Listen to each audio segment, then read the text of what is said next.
Halo, Halo Kak, Assalamualaikum. Waalaikumsalam warahmatullahi wabarakatuh. Bagaimana suara saya kedengaran? Kedengaran Kak, jelas-jelas. Oke. Jadi, bagaimana kita mulai? Ini, Kak, mungkin kita tunggu dulu sampai 10 yang masuk Kak. Boleh? Oh, boleh. Boleh. Sudah 6 orang. Ayo teman-teman, undang teman-temannya untuk bergabung di bedah buku malam ini. Sudah 8 orang.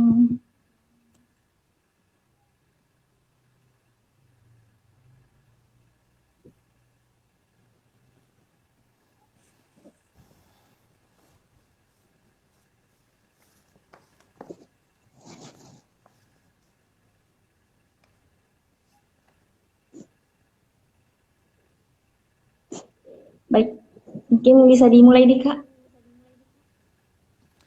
Oke, Oke. baik. Baik, Terima kasih untuk... Bismillahirrahmanirrahim. Ya, silakan dulu, Afifah. Bismillahirrahmanirrahim. Assalamualaikum warahmatullahi wabarakatuh. Waalaikumsalam warahmatullahi wabarakatuh. Selamat malam teman-teman. Selamat malam Kak Alfian. Alam.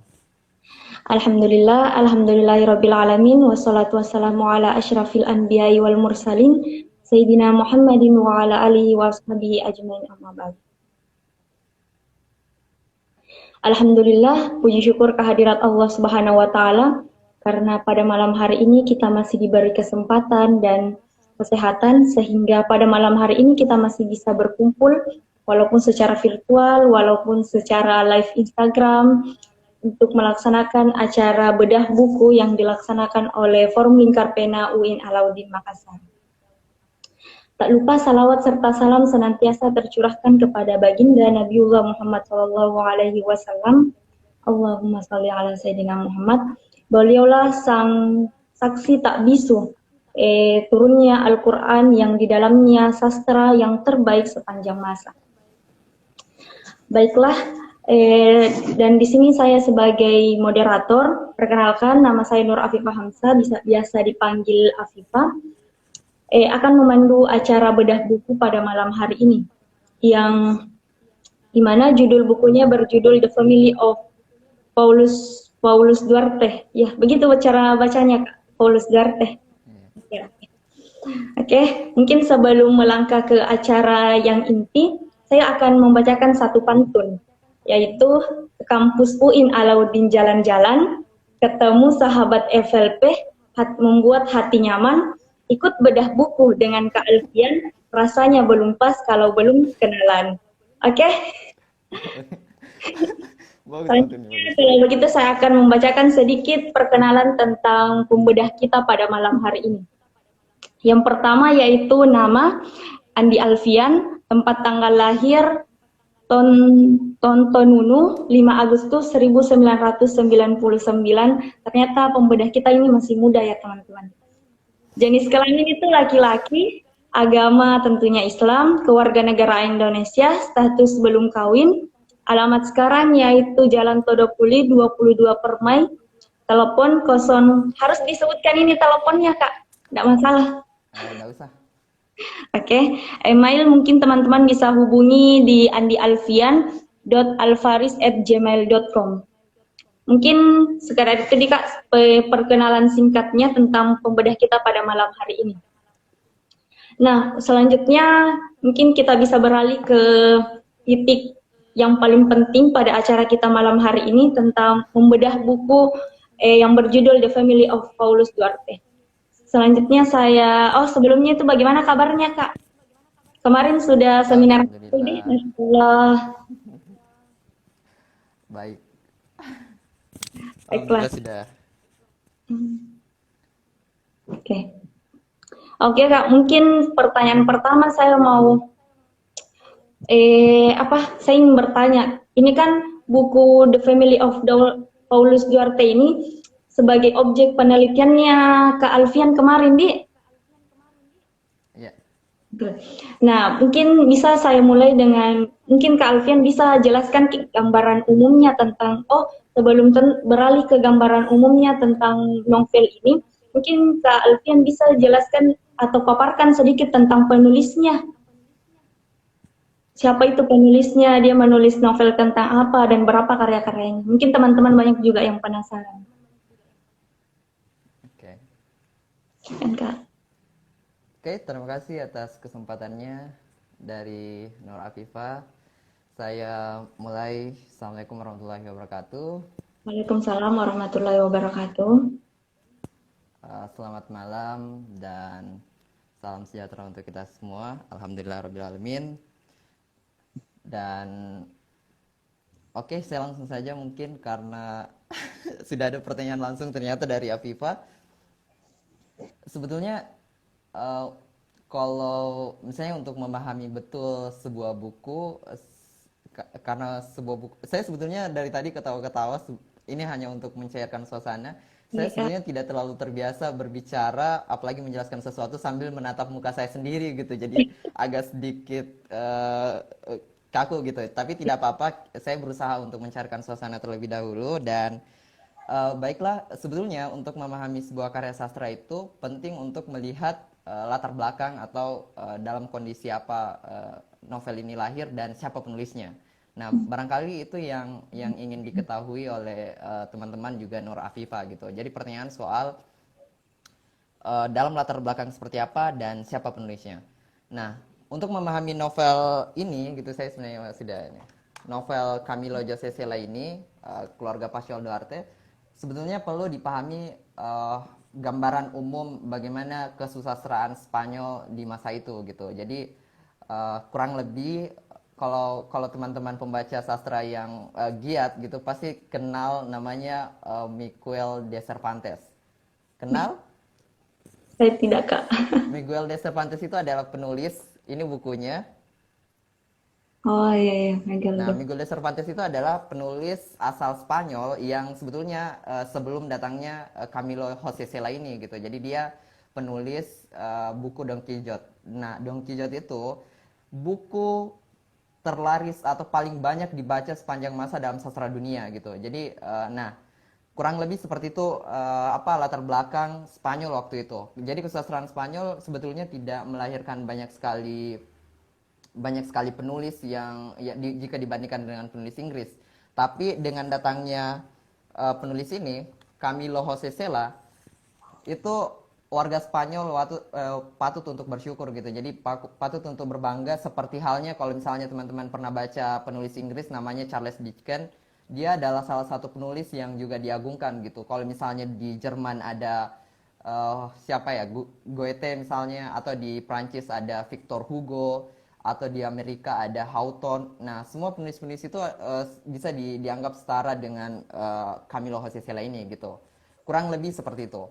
Siapa penulisnya? Siapa itu Camilo José Cela? Nah, Camilo José Cela adalah seorang peraih Nobel sastra. Jadi dia dianggap sebagai salah seorang sastrawan Spanyol yang mengangkat kembali tradisi kesusastraan di sana gitu. Jadi siapa Camilo José Cela ini sebetulnya berteman baik dengan salah satu sastrawan yang sekaligus disebut sebagai filsuf, yakni Albert Camus gitu dan Ernest Hemingway. Kalau teman-teman pernah baca The Old Man and the Sea, Lelaki Tua dan Laut, pasti tahu kalau pasti tahu siapa Ernest Hemingway. Jadi Ernest Hemingway juga peraih Nobel sastra asal Amerika gitu. Nah, Camilo José Cela sejak kecil dia memang sudah membaca banyak sekali buku gitu, terutama misalnya penulis-penulis Spanyol sebelum dia kayak seperti itu dong ya, kayak seperti seperti Jose Ortega y Gasset, siapa ya? Kalau teman-teman pembaca sastra atau puisi dalam tradisi puitik itu dikenal Garcia Lorca gitu, penyair asal Spanyol yang juga sangat bagus dalam tulisan-tulisannya gitu. Juga dia pembaca Pío Baroja, termasuk juga tadi yang saya sebutkan Ernest Hemingway. Nah, Camilo José Cela ini sebetulnya seorang penulis sastrawan yang tidak lahir dalam kondisi yang nyaman seperti kita sekarang ini gitu. Jadi dia lahir dalam kurang lebih 19 tahun, kurang lebih 20 tahun sebelum perang saudara di Spanyol gitu. Jadi setelah di umurnya ke-20 langsung apa lagi namanya ada perang saudara di sana dan akhirnya itu turut membentuk bagaimana dia menulis gitu. Jadi kurang lebih seperti itu dia lahir pada tahun 1916 jadi awal abad ke-20 lah. Jadi awal ke-20 dan dia wafat pada tahun 2004 kalau tidak salah 2002 ya, 2002 dan kurang lebih sudah menulis sekitar 100 lebih buku dan Camilo José Cela ini adalah keluarga Pascual Duarte ini adalah buku prosa pertamanya, jadi novel pertamanya gitu. Nah, sedangkan sebelum prosa pertama ini, Camilo José Cela ini sebetulnya sudah menulis puisi gitu, tapi setelah pulang dari anggota perang, beberapa pengalaman buruk, akhirnya dia pulang dan menuliskan prosa gitu atau cerita dalam bentuk novel ini. Jadi ini buku pertama yang kemudian seperti mata air yang membuat kerang dalam tubuh si Camilo José Cela ini mengeluarkan banyak sekali buku setelahnya. Tapi buku yang paling luar biasa adalah paling banyak dibaca setelah Don Quixote yang saya kasih lihat tadi ini 2 jilid. Setelah itu buku ini yang paling banyak dibaca di dalam kesusastraan Spanyol. Kurang lebih seperti itu gambaran latar belakang kesusastraan Spanyol. Juga mungkin sedikit soal Camilo José Cela. Banyak sekali sih sebenarnya saya tidak bisa menjelaskan secara rinci kayak pengalaman Camilo José Cela ketika dia masuk sekolah, dia pernah suatu hari menusuk kaki gurunya karena iseng dan dia dianggap nakal. Pokoknya banyak sekali pengalaman dan itu tidak cukup untuk dijelaskan lebih lanjut. Mungkin saya segitu ya. Mungkin perkenalan latar belakang dan siapa itu si Camilo José Cela gitu. Kurang lebih seperti itu. Oke Kak, mungkin sangat jelas penjelasan singkat, padat, dan jelas penjelasan dari Kak Alfian. Dan untuk teman-teman yang mungkin suka membaca sastrawan Spanyol, itu mungkin bisa jadi referensi atau bisa jadi list bacaan untuk teman-teman untuk lebih mengenal tentang sastra Spanyol.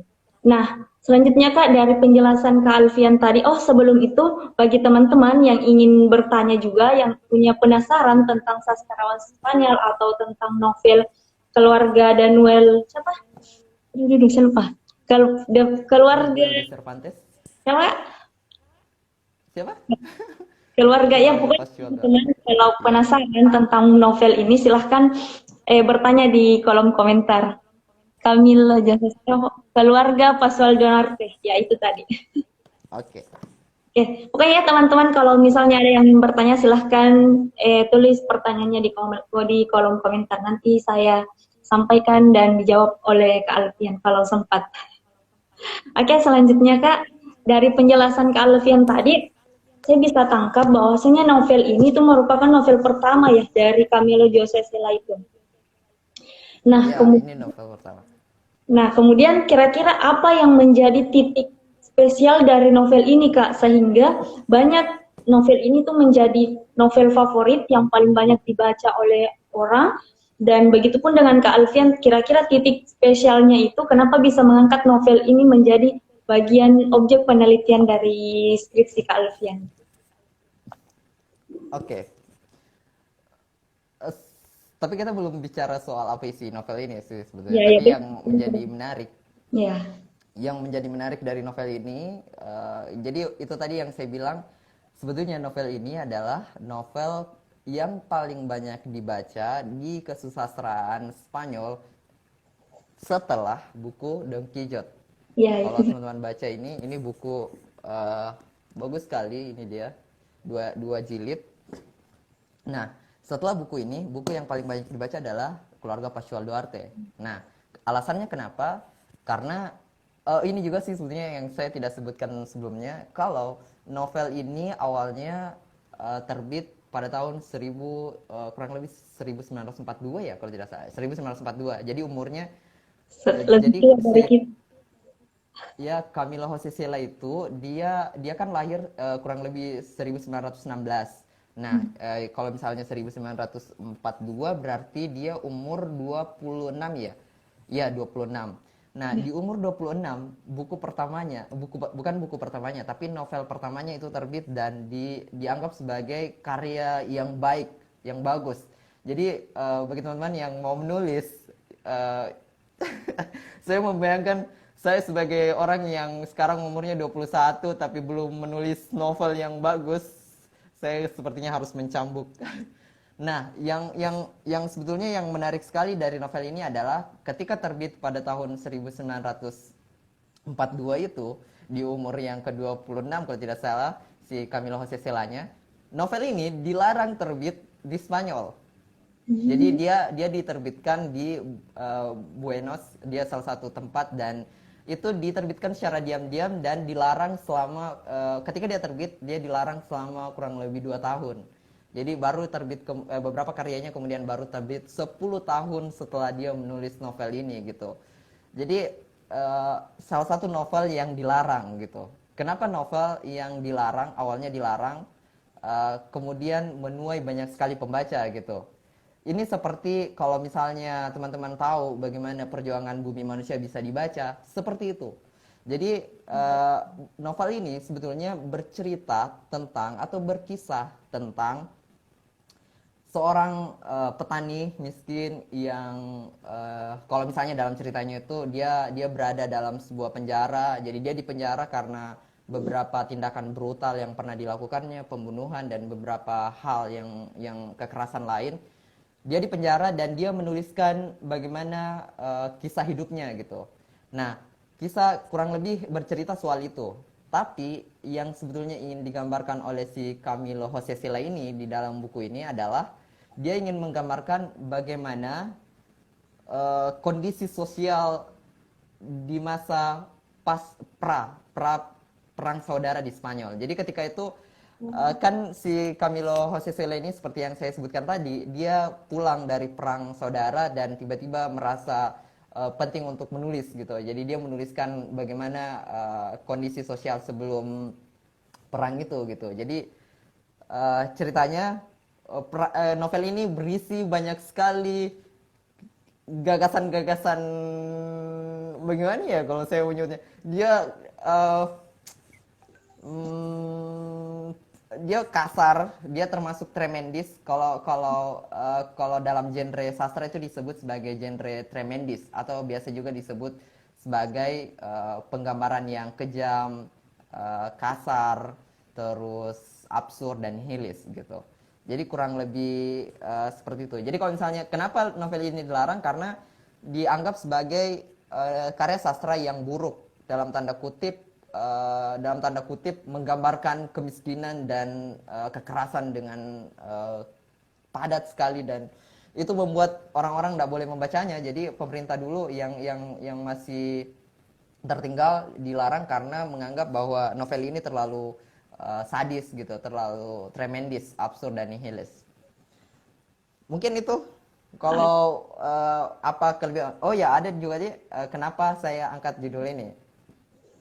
Itu Ini ya. sedikit tambahan dari ada juga sinkron dengan pertanyaannya Kak Mus di kolom Oh ya komentar. boleh. Kenapa diangkat itu di penelitian tak? Kenapa tidak buku lokal saja? Sedangkan kan novel ini itu kan novel Spanyol tentang filsafat. Nah, kenapa Ya. tidak novel lokal saja Kak? Pertama karena eh, saya tidak bisa, ini bukan alasan ilmiah sih, ini alasan pribadi gitu. Saya tidak menemukan novel lokal yang membuat saya harus eh, tergelitik gitu atau dalam tanda kutip mengalami eureka moment gitu ketika membaca. Wow, ini buku yang harus saya teliti. Itu saya tidak menemukan buku lokal yang bisa membuat saya eh, seperti itu. Kecuali meskipun begitu ada buku-buku sih, buku-buku lama yang kayak ya Iwan Simatupang, kalau teman-teman baca itu buku yang menurutku juga bagus. Kalau seandainya saya mau meneliti buku lokal, mungkin buku-buku seperti itu yang akan saya teliti. Nah, pertanyaan ya relevan sama pertanyaannya Mustadi, kenapa novel itu diangkat dalam penelitian tak? Apalagi ini penelitian filsafat bukan buku lokal. Sebetulnya buku ini saya ini seperti ujian skripsi ya. Seperti saya ditanya apakah mengapa saya meneliti ini gitu. Tapi saya meneliti buku ini kayak ujian skripsi gitu. Saya meneliti buku ini sebetulnya karena maaf karena ketawa saya terlalu berlebihan. Sebetulnya saya meneliti buku ini pertama karena alasannya pribadi, saya menyukai buku ini, apalagi beberapa karya Camilo Jose Cela. Itu alasan pribadi sekali. Tapi secara ilmiah, kenapa saya mengangkat penelitian atau dalam tanda kutip tertarik untuk meneliti novel ini? Karena di tengah kondisi sosial kemasyarakatan kita yang sedikit fanatik, dengan meneliti novel semacam ini, novel ini kita bisa menemukan kita bisa menemukan diskursus baru soal bagaimana melihat dunia ini gitu. Jadi setidaknya dengan memberikan wacana baru atau dalam tanda kutip meneliti novel ini, kita bisa kayak semacam interupsi kecil-kecilan terhadap fenomena beragama kita yang semakin hari semakin monolitik gitu.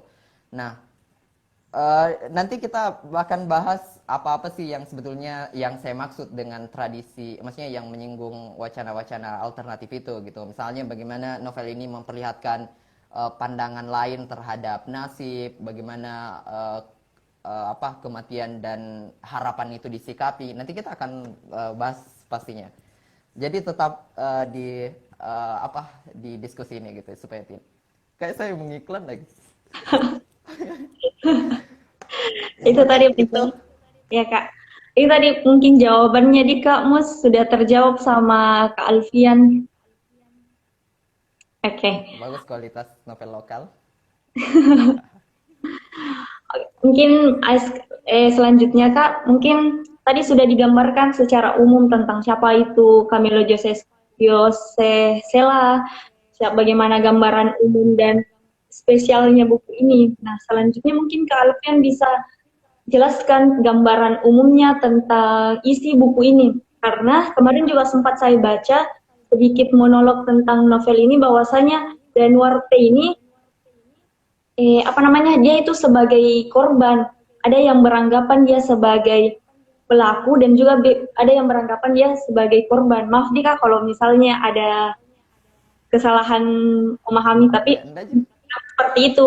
Jadi Danuarte ini sebenarnya dia sebagai korban dari lingkungannya, di mana kedua orang tuanya itu yang menjadi alasan yang menciptakan karakter dalam dirinya sehingga dia menjadi pembunuh. Nah, kemudian yang keduanya, pandangan kedua itu, Danuarte ini sebagai pembunuh memang karena dirinya sendiri. Atau bagaimana Kak? Mungkin lebih jelasnya Kak Alfian yang bisa meluruskan supaya teman-teman juga bisa lebih paham begitu. Okay. Tapi suara saya kedengaran toh? Kedengaran Kak, cuman mungkin jaringannya agak sedikit buruk Kak karena gambarnya agak sedikit bergerak gitu. Oh gitu. Suaranya jelas Kak, suaranya jelas. Kalau di saya. Oke. Baik. Sebetulnya kalau ditanya soal apa kisah yang ada dalam novel ini atau gambaran singkatnya, Iya. seperti yang saya bilang tadi gitu. Jadi dia berkisah soal lelaki tua, anggaplah seorang petani tua gitu. Tapi dia tidak menyebutnya sebagai petani karena dia juga tidak menjelaskan dengan jelas soal itu. Jadi dia berkisah soal orang tua atau lelaki. Saya bahkan tidak melihatnya sebagai orang tua di dalam penggambarannya. Jadi dia berkisah soal. Nah saya kasih lihat ya. Jadi beda buku itu sebetulnya ada dua hal. Oh iya. Nah, pertama secara tampilan atau secara teks, yang kedua adalah secara substansial. Nah, hal ini relevan juga dengan dua hal. Jadi kalau misalnya teman-teman di sini yang menyimak atau juga Nur Afifah, sebetulnya dalam menulis karya sastra, sastrawan itu memikirkan dua hal. Jadi ada dua hal. Pertama, gagasan yang ingin disampaikan. Jadi kalau misalnya teman-teman mau menulis, juga di novel ini ada gagasan yang ingin disampaikan. Kedua, jadi pertama apa gagasannya? Kedua, bagaimana cara menyampaikan gagasan itu dengan baik. Jadi bagaimana cara menyampaikannya. Nah, kalau misalnya novel ini tadi bercerita soal si Pascual Duarte yang berada di penjara dan menuliskan kisah hidupnya, pengalaman-pengalaman hidupnya yang dia lalui gitu. Jadi saya kasih lihat. Jadi di novel ini pertama tuh ada kita buka ada sampulnya cukup bagus. ada sampul. Setelah itu halaman persembahan. Sudah halaman persembahan ada kata pengantar. Jadi kata pengantar ini ditulis oleh penerjemahnya gitu. Jadi kata pengantar, setelah kata pengantar masuk nih di bukunya. Keluarga Pascual Duarte. Ini ada judulnya tuh, kelihatan enggak? Kelihatan, Ini ada kelihatan. judulnya tuh. Nah, setelah halaman ini ada ini catatan pendahuluan oleh penyalin. Oh, Nah, iya, iya. ini catatan pendahuluan oleh penyalin, ini sudah masuk ceritanya. Jadi ada satu halaman, terus halaman selanjutnya ada lagi surat Pascual Duarte kepada penerima naskah pertama. Terus ada lagi ringkasan surat wasiat. Ada surat wasiat lagi. Surat Nah, wasiat. sudah itu baru muncul kisah nomor 1. Nah, yang ingin saya bilang adalah novel ini kurang lebih seperti naskah. Jadi misalnya saya, si Pascual Duarte itu menulis di penjara, lalu saya simpan naskah itu, saya kirim pulang kampung, dan novel ini dibuka dengan surat wasiat, kayak surat wasiat. Jadi di surat itu kayak oke, saya mengirim naskah ini kepadamu, dan jika kau menemukannya, dia bilang, jika kau menemukan surat ini, naskah ini, bakarlah gitu. Jadi dia bilang bakarlah karena naskah ini tidak layak diterbitkan, dan jika menurutmu naskah ini harus diterbitkan, maka jagalah sebaik mungkin karena ketika memilih sesuatu kamu harus menyelesaikannya gitu. Nah, itu kayak semacam itu. Lalu ada lagi surat. Nah, setelah itu di bab 1 dia mulai bercerita. Jadi mulailah kisah itu bercerita. Nah, di bagian terakhir novel ini ada catatan tambahan. Terus setelah itu ada surat. Jadi ada surat dari kawan dari penjaga penjara dan sebagainya gitu. Jadi yang mau saya bilang semata-mata sebetulnya di dalam novel ini kayak cara penyampaian itu penting sekali untuk dipikirkan terlebih dahulu gitu. Jadi untuk bercerita soal seorang laki-laki yang ada dalam penjara, penting untuk memikirkan seperti apa menyampaikan kisahnya. Dan salah satu hal yang menurut saya luar biasa dilakukan oleh Camilo José Cela, meskipun sebetulnya penulis atau sastrawan lain juga berhasil melakukannya di beberapa kesempatan, yakni si Camilo José Cela ini bisa menyusun bagaimana cara menyampaikan kisah semacam ini dengan kerangka seperti ini gitu. Jadi itu. Nah, point of view yang dibahas dalam novel ini, yang digunakan oleh novel ini, selain tadi ada pengantar kayak semacam surat wasiat dan sebagainya, point of view-nya dia menggunakan si tokoh aku gitu, atau dalam tanda kutip sudut pandang orang pertama. Nah, bagaimana kisahnya? Jadi dia di awal di nomor 1, jadi dia berkisah, dia buka dengan seorang lelaki yang kurang lebih berumur 55 tahun. Jadi dia bercerita soal pengalaman hidupnya yang jadi di masa, jadi dia bercerita soal usia seorang laki-laki 55 tahun, dan dia menulis bagaimana keadaannya di dalam penjara gitu. Nah, di bab selanjutnya dia bercerita soal latar belakangnya gitu, sebelum dia masuk penjara. Dia bercerita soal masa kecilnya gitu, dia bercerita soal kondisi keluarganya yang miskin. Jadi ada kayak semacam struktur sosial bagaimana cerita itu bermula gitu. Jadi dia bercerita soal latar belakang keluarganya, bagaimana kondisi sosial ekonominya, pendidikannya bahkan. Nah, selanjutnya, jadi kurang lebih seperti itu. Dia bercerita soal bagaimana dia bisa menikah, bagaimana dia bisa membunuh dan sebagainya. Kurang lebih seperti itu. Jadi yang paling penting juga sih sebetulnya gagasan yang tercantum dalam kisah-kisah di novel ini adalah, kalau kita ingin perhatikan dengan baik, ada kayak semacam gagasan Kantian gitu, atau dalam tanda kutip bagaimana ya membahasakan gagasan semacam itu. Jadi Camilo José Cela ini ingin mengatakan bahwa segala sesuatu yang terjadi itu pasti ada konteks sosialnya, dan di bagian awal-awal bab ini dia menggambarkan orang tuanya yang miskin. Jadi bahkan kalau teman-teman baca, saya sebenarnya agak geli kalau misalnya dia menggambarkan bagaimana orang tuanya saling berkejar-kejaran gitu. Jadi di Spanyol di masa perang saudara itu, jadi ada kayak semacam kebrutalan gitu. Jadi di novel ini juga banyak berkisah soal hal-hal absurd gitu. Jadi kalau misalnya teman-teman baca, si ayahnya ini meninggal di dalam lemari. Jadi ketika dia digigit anjing-anjing dan terkena rabies gitu, jadi dia dikurung di dalam lemari sampai meninggal dunia di dalam lemari gitu. Banyak peristiwa-peristiwa ganjil semacam itu gitu. Jadi ada juga kayak semacam dia dia bertemu dengan istrinya keguguran dan dia membunuh kudanya dengan beberapa kali tikaman. Dia juga datang ke kayak kafe-kafe gitu, warkop ya. Jadi dia di kedai Martinete namanya. Jadi pemiliknya namanya Martinete. Jadi kedai Martinete itu dia bertemu dengan temannya dan membunuh berkelahi dan ini. Lalu di bagian yang lain, yang paling saya singkat saja, yang paling klimaks dia membunuh ibunya gitu.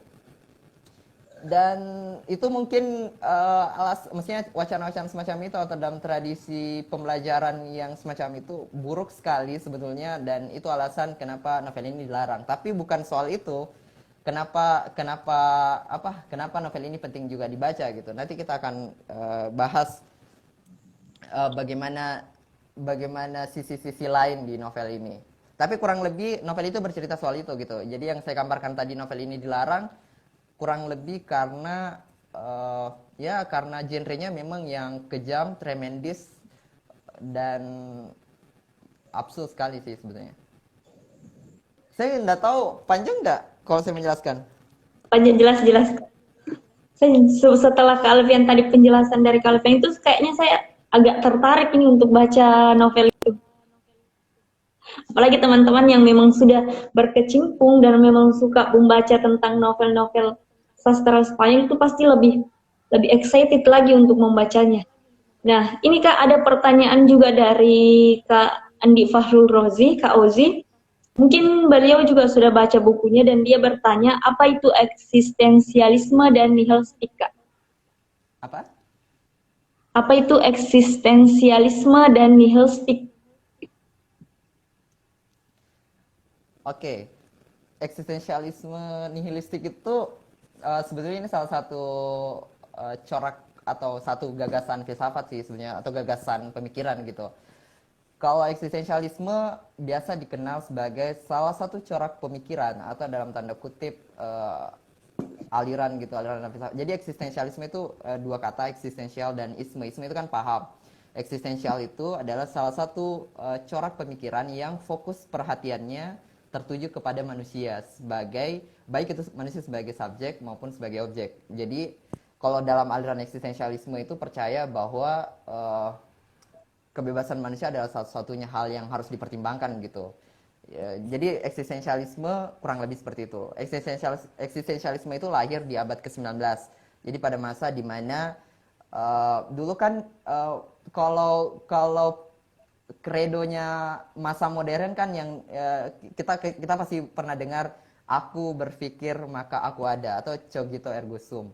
Nah, pemikiran modern lahir dari kerangka seperti itu. Jadi aku berpikir maka aku ada. Dalam tanda kutip si terlalu rasional. Nah, dalam kerangka itulah eksistensialisme lah hadir gitu. Jadi dia ingin memperlihatkan bahwa manusia bisa jadi subjek sekaligus objek gitu.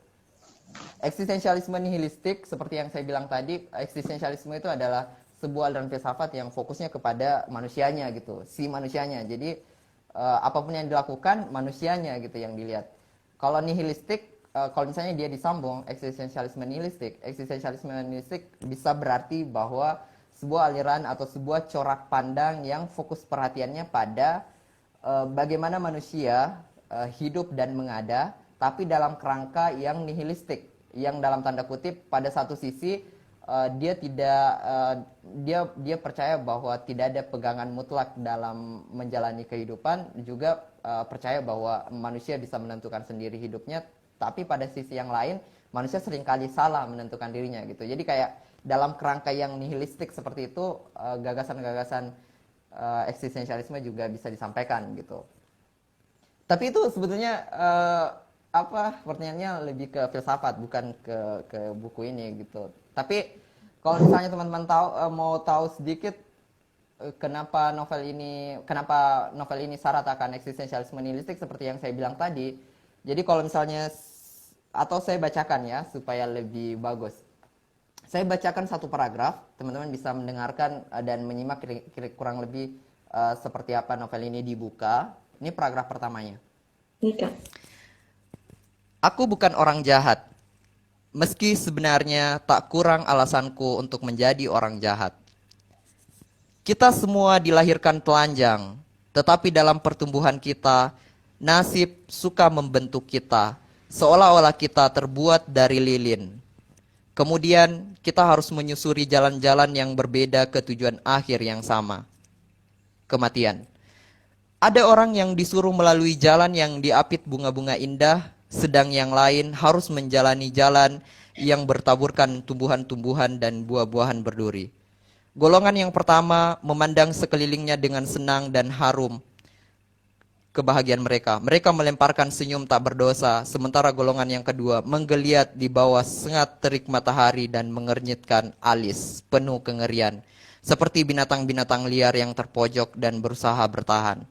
Ada perbedaan yang besar sekali antara menghias tubuh dengan pakaian mahal dan wewangian dan menghiasinya dengan tato yang kelak tak dapat hilang.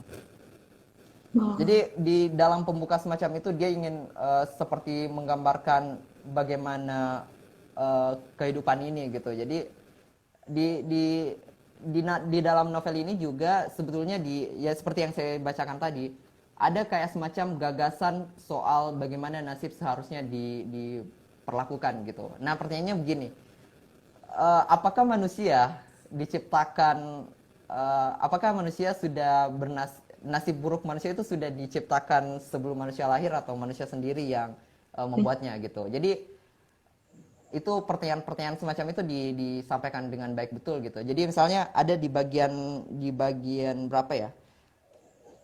Ada bagian tertentu yang menarik ketika dia kan miskin gitu dan dia menyampaikan bahwa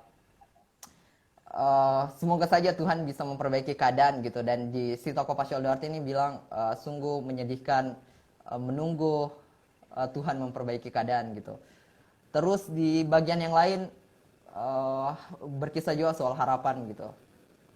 Yang ya kurang lebih seperti itu. Sebenarnya banyak hal saya tidak tahu bagaimana cara menjelaskan dengan baik, dalam tanda kutip harus memulainya dari mana gitu. Tapi kalau misalnya saya diberi banyak waktu untuk menjelaskan, saya mungkin akan menyebutkan satu hal lagi, misalnya soal harapan. Jadi di dalam buku ini ada kayak semacam anjuran kepada kita untuk tidak terlalu berharap gitu. Jadi ada bagian, saya sebetulnya tidak, ada bagian di mana dia mengatakan semakin tinggi kita membangun harapan itu, maka harapan itu juga semakin cepat untuk dihancurkan gitu. Kenapa hal ini berkaitan dengan nihilisme eksistensial atau eksistensialisme nihilistik? Karena kalau misalnya teman-teman baca di dalam, ada salah satu kisah di mitologi Yunani, jadi ketika Pandora, jadi ketika Pandora pergi berjalan-jalan dan dia menemukan satu kotak. Jadi dia menemukan satu kotak yang kemudian hari disebut sebagai kotak Pandora. Jadi kotak itu berisi kejahatan manusia. Nah, kejahatan manusia itu, Pandora membuka kotak itu. Nah, ketika kotak itu dibuka, keluar semua kejahatan-kejahatan di dunia ini gitu. Misalnya pembunuhan, kekerasan dan yang lain. Tapi ada satu kekerasan yang tidak bisa keluar. Ada satu kekerasan yang berusaha dengan payah untuk lompat keluar dari kotak itu. Kejahatan itu disebut Elpis dalam mitologi. Elpis itu adalah harapan. Jadi harapan itu adalah kejahatan kecil gitu dalam mitologi Yunani gitu. Nah, di novel ini juga begitu gitu. Jadi dia memperlakukan harapan itu sebagai alasan-alasan kecil kenapa orang biasa menderita gitu, atau dalam tanda kutip mengalami penyesalan dan sebagainya. Kurang lebih seperti itu gitu. Saya sebetulnya agak kurang fokus lihat komentar. Silakan Afifah. Baik Kak, tadi sudah sangat jelas penjelasannya dan Kak Ozi tadi sudah dijawab pertanyaannya di Kak dan untuk teman-teman semoga bisa dapat ilmu baru dari pertanyaan-pertanyaan Kak Ozi yang sudah dijawab oleh Kak Alfian tadi. Nah, selanjutnya Kak, kira-kira dari dari novel ini, manfaat apa yang bisa didapatkan oleh orang yang membacanya? Apakah bisa mengubah sudut pandang kita tentang sosial atau bagaimana? Kalau kalau teman-teman membaca buku ini dan berharap bisa menemukan pesan moral yang terlalu religius, itu tidak bakal teman-teman dapatkan. Tapi kalau membaca buku ini untuk menemukan peristiwa, oh ya, untuk menjawab pertanyaan itu, saya bisa menjelaskan kenapa seni itu penting. Seni, Jadi ini novel novel itu kan sebuah karya seni, toh, sebuah karya estetik, ya, termasuk yang lain. Nah, dalam dalam secara teoritis estetika itu atau dalam tanda kutip karya seni itu bertujuan untuk memotret hal-hal yang sebetulnya tak dapat ditemukan di realitas luar gitu. Jadi kalau misalnya seni musik itu fungsinya apa? Untuk menyampaikan suara atau dalam tanda kutip harmoni lewat musik. Seni lukis fungsinya apa? Fungsinya adalah melukis sesuatu yang sebetulnya tidak bisa dilukis. Itu fungsinya seni. Kalau ada lukisan yang biasa saja itu tidak bisa dianggap sebagai seni dalam tanda kutip punya estetika yang dalam kalau dia tidak menggambarkan sesuatu yang tidak bisa digambarkan. Nah, begitupun novel atau karya tulis atau sastra. Sastra dianggap sebagai karya seni atau dalam filsafat estetika karena dia dianggap seni karena dia bisa melukiskan atau sastra itu dia dianggap seni karena dia bisa melukiskan sesuatu yang sebetulnya tidak bisa dikatakan gitu. Nah itu kurang lebih postulat awal sebuah karya. Nah karya sastra semacam ini yang ya kita selalu bisa menemukan hal baru di dalam karya sastra karena kita bisa menemukan hal-hal yang sebetulnya tidak bisa ditemukan di realitas luar gitu atau di alam semesta yang nyata gitu. Nah, itu fungsinya membaca karya sastra. Kalau ditanya apa manfaat dan apa yang saya dapat ketika membaca buku ini, tentunya kita bisa belajar banyak hal gitu. Kalau misalnya teman-teman membacanya bukan sebagai penulis, bisa mengetahui bahwa ada dunia yang sedemikian ini gitu.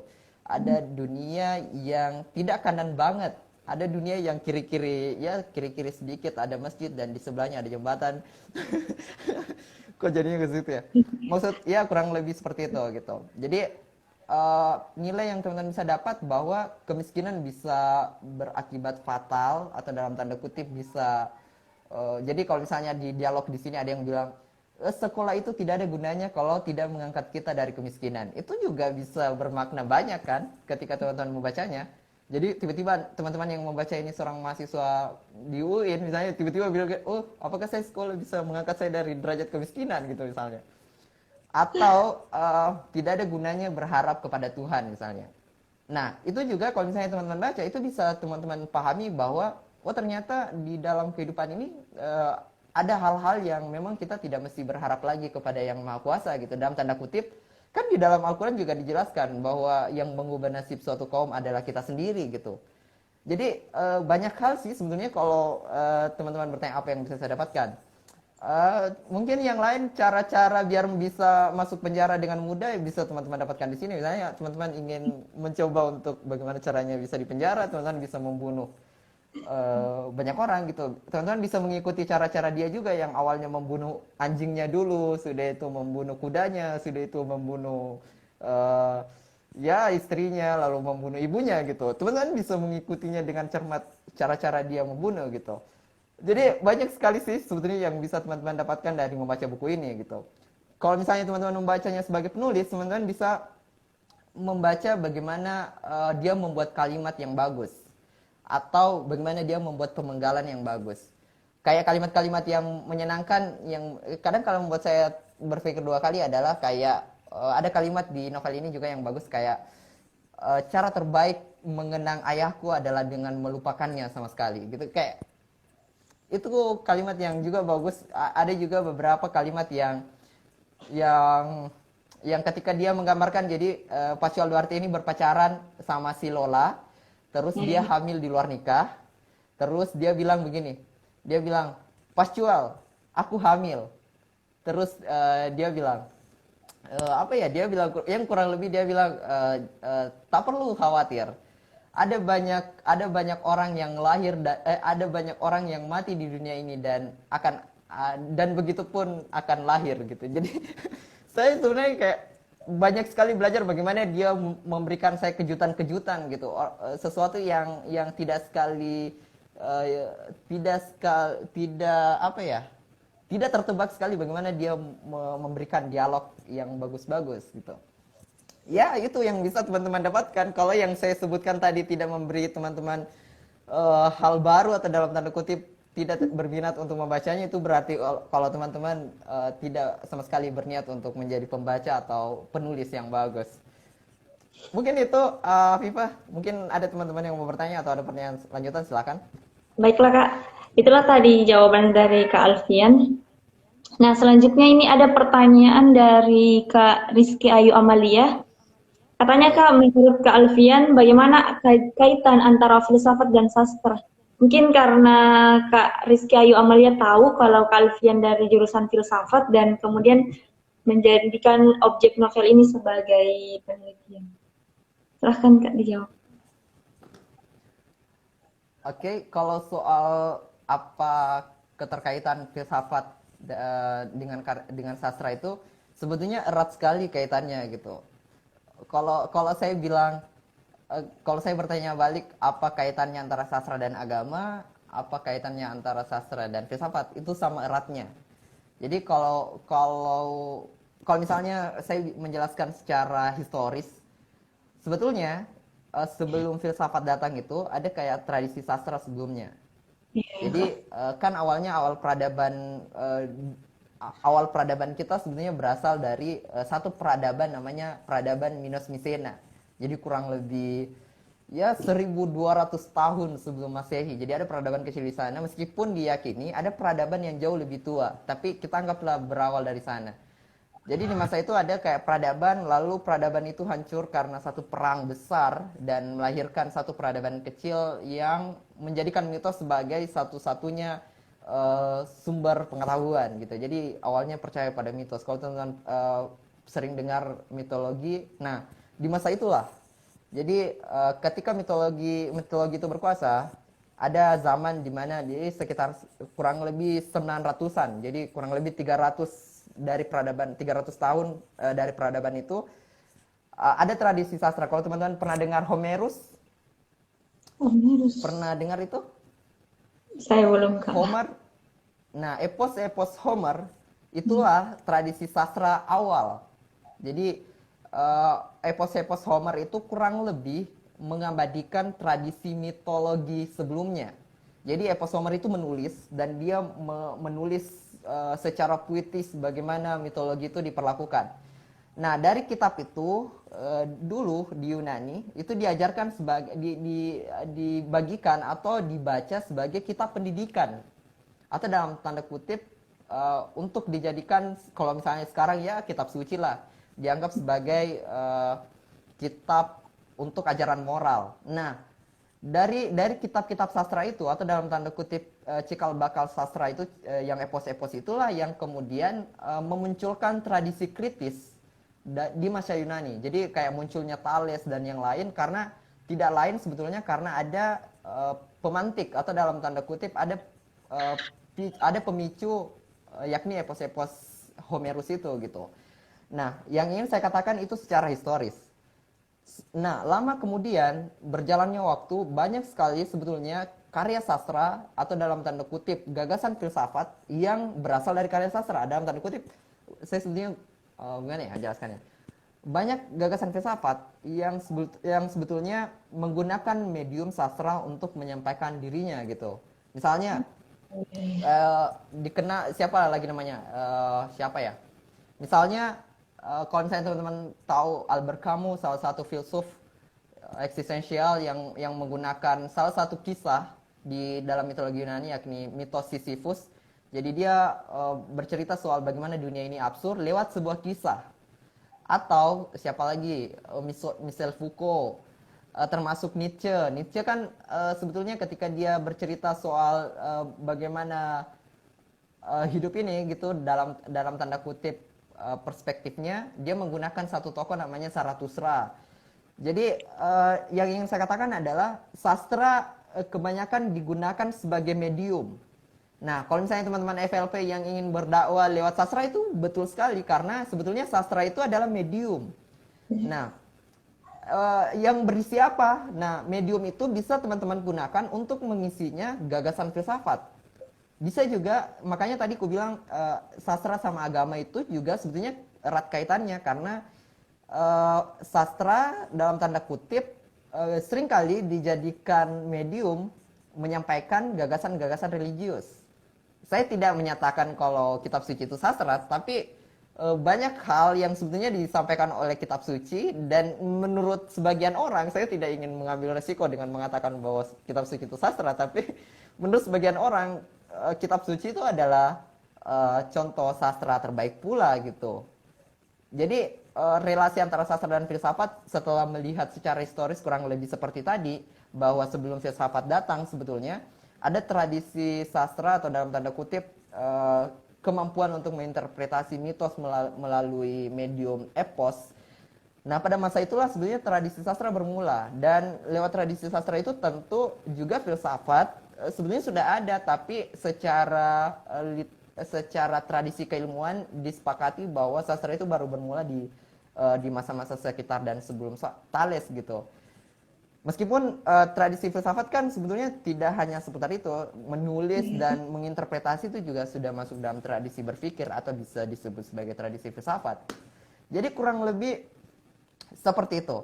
Jadi kalau teman-teman menulis sebuah karya dan membayangkan bagaimana jika ada dunia lain dan di situ hanya ada umat muslim gitu. Nah, itu sebetulnya sudah tindakan filosofis. Atau membayangkan kalau ada dunia lain di mana tidak ada umat muslim, itu juga filosofis banget. Maksudku dalam tanda kutip ada tradisi kritis. Itu yang saya maksud. Nah, filsafat dan sastra punya korelasi dalam tradisi itu. Jadi sastra yang baik itu adalah sastra yang menghadirkan kebaruan, baik itu dari sudut pandang, nilai dan cara berbahasa yang lain.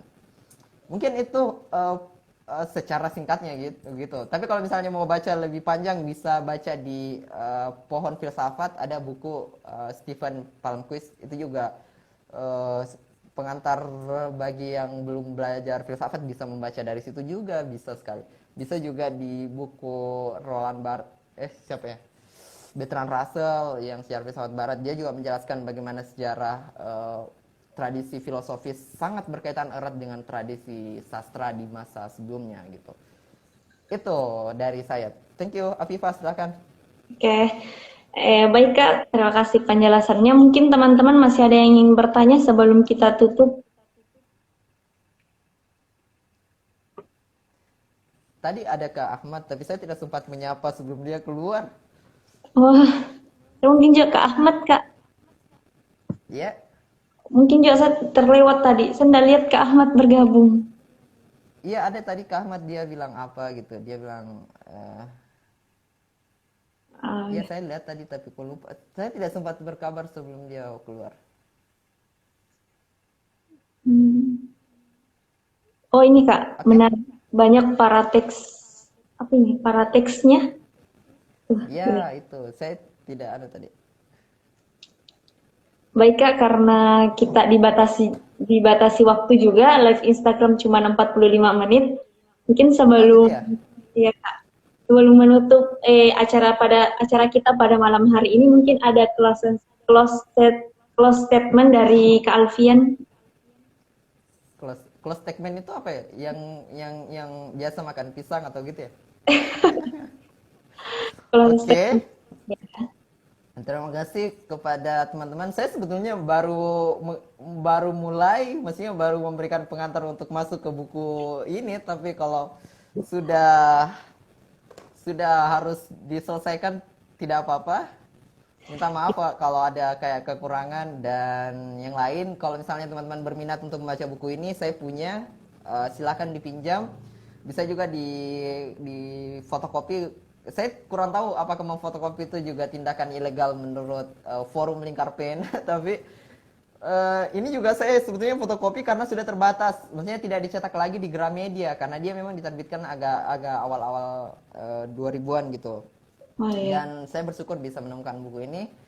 Sebagai closing statement, terima kasih kepada teman-teman pengurus Forum Lingkar Pena sudah eh, paling gercep untuk mengundang saya berbagi di sini, meskipun sebetulnya agak-agak ini ya, karena di Instagram saya sebenarnya berharapnya di Zoom supaya kita bisa lebih membedah secara lebih dalam gitu. Tapi tidak apa-apa, ini menyenangkan sekali berbicara dengan Nur Afifah dan yang lain yang sudah berinteraksi.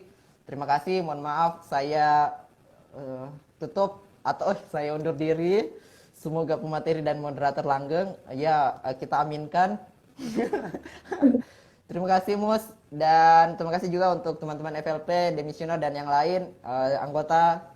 Semangat untuk berkarya, jangan lupa terus menerus menulis dan berbakti, berkarya dan berarti. Saya tidak tahu apakah itu sudah cocok. Saya serahkan ke Nur Afifah. Silakan. Baiklah Kak, itulah tadi closing statement dari Kak Alfian. Saya ucapkan terima kasih Kak atas sudah meluangkan waktunya, sudah mau berbagi ilmu. Tadi banyak sekali ilmu bagi teman-teman. Dan untuk teman-teman juga saya ucapkan terima kasih yang sudah bergabung pada live kita pada malam hari ini, yang sudah bergabung dari awal dan bertahan sampai akhir. Saya ucapkan banyak-banyak terima kasih. Baiklah, Ya, Kak, saya ini juga Kak Maria. itulah tadi acara kita tentang bedah buku pada malam hari ini. Semoga harapan-harapan Kak Alfian tadi bisa kita wujudkan di lain kesempatan, yang bisa membedah dengan waktu yang lebih panjang, lebih banyak, Iya, dan lebih banyak berinteraksi dengan teman-teman. banyak juga Ya, buku-buku lain yang bagus, Afifah, biar lebih beragam. Bisa undang Mus, bisa undang Kak Maria Sastra untuk membedah buku favorit dia misalnya. Itu bisa bagus sekali. ya Kak, insya Allah teman-teman yang FLP UINA mungkin sudah banyak yang bergabung, bisa mendengarkan harapan-harapan yang tadi yang disebutkan. Baiklah, di penghujung acara kita pada malam hari ini, saya selaku moderator atas nama Nur Afifah Hamzah dan atas nama FLP UINAM, mohon undur diri, mohon maaf atas segala kesalahan yang telah, mohon maaf atas kesalahan selama acara berlangsung tadi. Saya undur diri, wallahu muwaffiq ila aqwamit thoriq. Wassalamualaikum warahmatullahi wabarakatuh. Terima kasih teman-teman. Waalaikumsalam warahmatullahi wabarakatuh. Terima kasih. Eka.